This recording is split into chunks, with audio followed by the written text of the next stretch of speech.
Hey, how you doing, guys? Sean with Blue Ridge Silverhound, and tonight we're going to talk about probably one of the biggest bargains out there when it comes to treasure hunting. I swear up and down, big batches of wheat pennies are a literal gold mine of just all sorts of different things, from repunchment marks to doubled dies to, let's see what else, errors, and everything that you could possibly ever think of. And probably another great thing that benefits a lot of some of the beginning collectors is that you're going to have the ability to go through this and fill up albums and, search for specific dates and just kind of just have fun with it. All right, it's your project. You know what you need to do, and I'm going to help you get there. Okay, we're going to use this example. I picked this up today.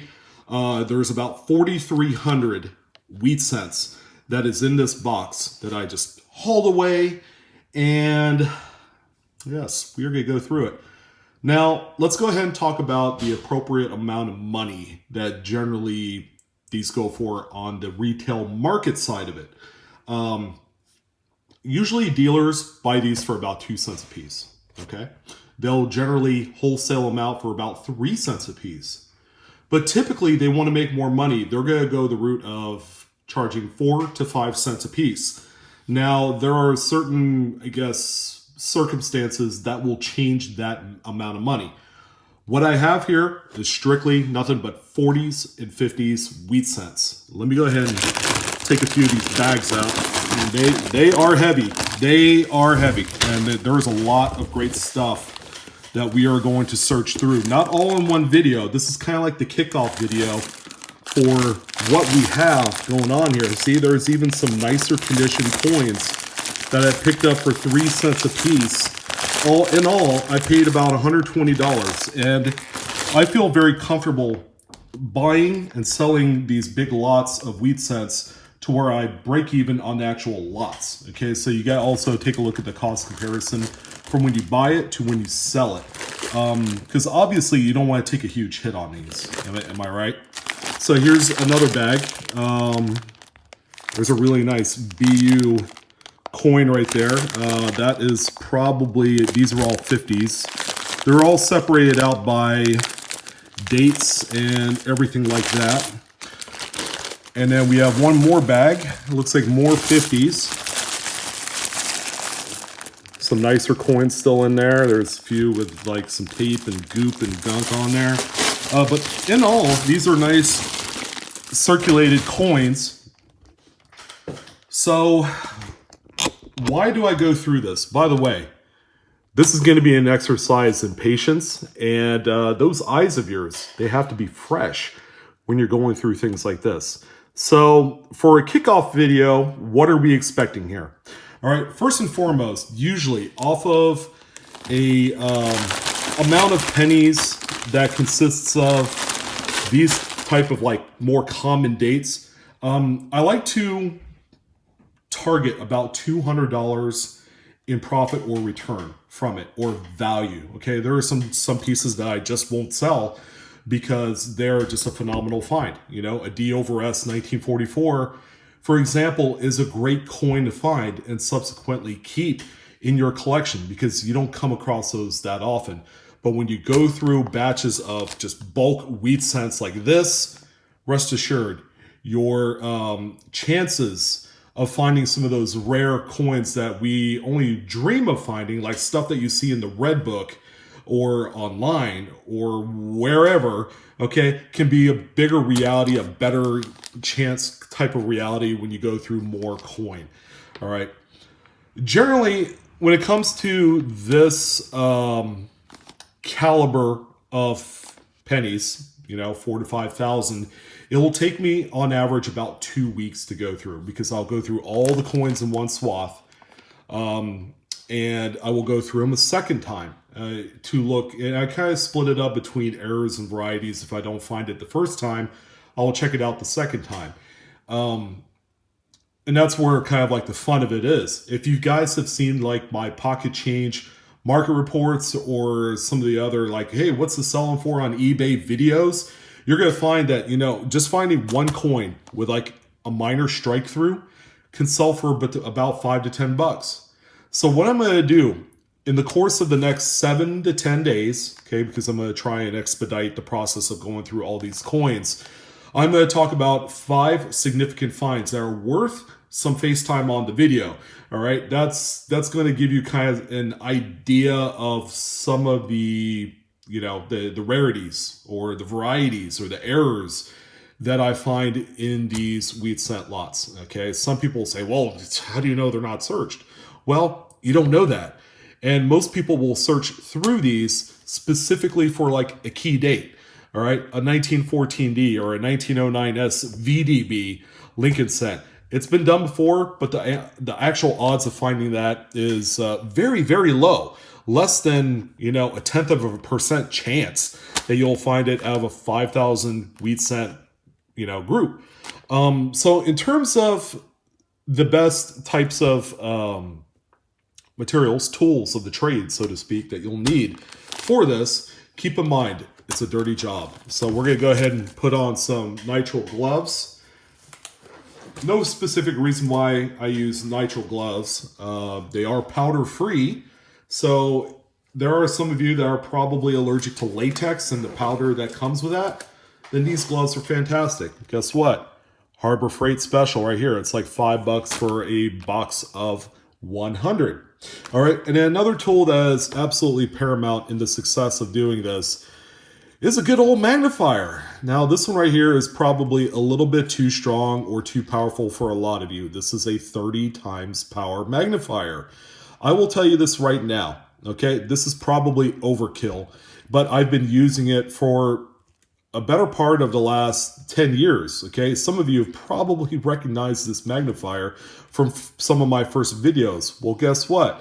It's a tried and tested instrument, and it works. So I'm going to keep using it. All right. Typically what I say is a lot of the varieties that you want to find or errors, okay, has to be seen at the most with a 10 times power magnifier. If you need a stronger magnifier for anything, okay, you're going to run the risk of finding something that's not there. Okay. There's a specific term that is called, it starts with a P and everybody talks about it on coincommunity.com and all this. It's like peridoli or something like that. I don't know, but it's some people see like a mint mark on Lincoln's cheek. That's really not there. Okay, it's actually just like metal flow or perhaps a little bit of dirt that's kind of like formed into something that's really not there. So let's go ahead and open up one of these bags here. And the reason why I'm going to do this, I dropped a coin already. That's actually not a coin from the bag. I had one sitting over here next to my lamp. But what I wanted to do was pull out a little handful here so that way you guys can see the quality of the coin featured in this lot. A lot of Denver, San Francisco minted coins. Of course, in the 50s, you have a lot more Denver than you do San Francisco. 55 is the last year of the San Francisco minted coins. Like, what's that there? Already found something that, and guess what? I just pulled the coins right out of the bag. And we hit pay dirt already. Check that out, guys. So do you know what that is? Well, let's point out a few things first. Okay, let's get in close to a few things that maybe you're not seeing that I do. And hopefully the quality is going to be good there. So you can automatically see this line right here. This coin suffers from quite a bit of lamination peel. What we have here is actually, this is not a die break cut. Okay, this is actually a piece of lamination that's been folded up from the rim and folded up onto the bust of Lincoln. And then you see a couple other weak, flaky areas right here behind his head. A few other spots right here. So you have this main kind of flake area here. You have that part right there. What a cool find. And then you have this piece here that looks like it's going to be lifting a little bit. So you have a really neat find right here. How much could something like this sell for? I guarantee you right now, I could take this coin, throw it up on eBay, and it will sell for about $10 to $20. How do you like them apples? I told you it's a gold freaking mine, guys. Oh man, so exciting. And the coin is in great shape. All right, I would say that this is probably like a VF30, 35. All right, it might even be close to XF40. All right, lots of details still, but you know you have a good deal of wear as well. But it's a sharp looking coin, and this is just one sample of coins that you come across in these wheat cent lots. All right. If you think they're all completely searched out at the coin shop, think again. All right. I have pulled out just some amazing bonkers material straight from the coin shop. All right. So another important tool that I say is going to be useful is some sort of flips. Okay, some people swear by the cardboard variety types where you have to actually staple down each side, 3 sides, 4 sides, whatever. I like these plastic Saflips. Okay, Saflip is a brand of these. 100 of them go for generally $19 if you buy the Saflip brand. You could buy the lesser brand that has archival safe materials for about $10 for the same quantity of flips. All right, and the cool thing I like about this is you could store 2 coins. All right, I've even seen some people put 3 coins in the same side, like they'll have a PD&S set of 1943 Lincolns that they put in there, and then what they'll do is they'll take like a little index card, they'll cut it out to the size of this part, and you can just slip that card in there with all the information. All right, so these are affordable, number one. Number two, they keep your coins safe, even when they're kind of like touching.